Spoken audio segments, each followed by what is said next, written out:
Folks, in today's class, we're going to introduce a built-in method, which is .loc. .loc represents the location. So by the name of it, you probably can already guess what this does. This locates any of the data records within a data frame. So you can use the loc method to locate a particular records, like particular rows of data, and also particular columns of data. And then also this is very flexible. You can very easily do multiple conditions as well. So make sure you read the entire course content to understand how many different ways of the loc is there, like you can leverage in your Python coding.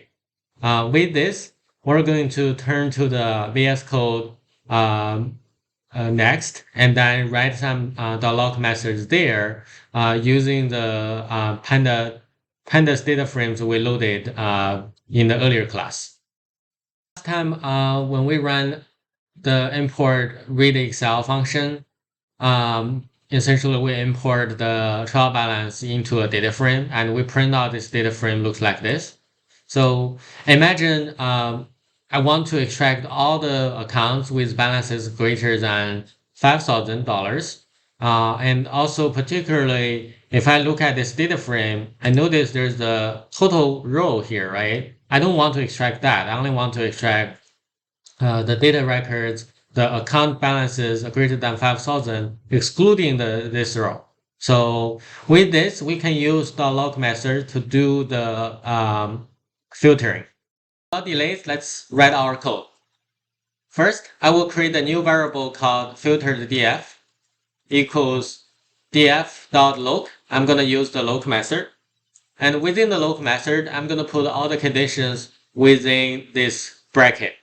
And the first condition is I want all the accounts with debit balance greater than 5,000 or a credit balance greater than 5,000.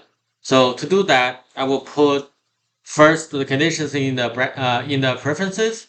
I will say df debit USD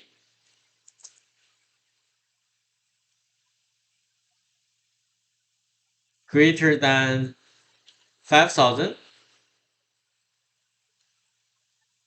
or df credit USD greater than 5,000.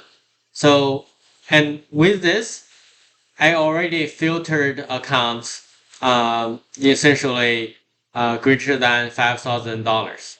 However, remember we want to exclude this total row here as well. We don't need to show the total row. So I need to add one more condition. So I need to first wrap my earlier condition in a big preferences, and then do a AND condition here, and say the df account shouldn't equal to total.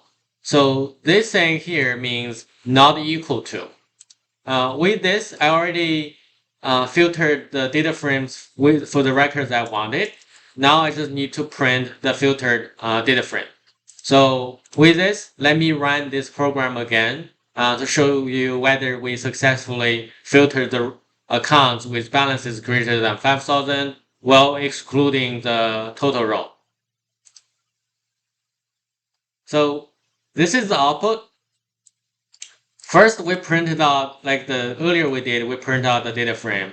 And then later on, we printed out the filtered data frame using the .loc method. And you can tell we only output the account with balances greater than 5,000 and excluding the total row as well here, right? So this is how you can do a very complex conditional logics within the .loc method to find the data you need. I hope you like this course. I will see you next time.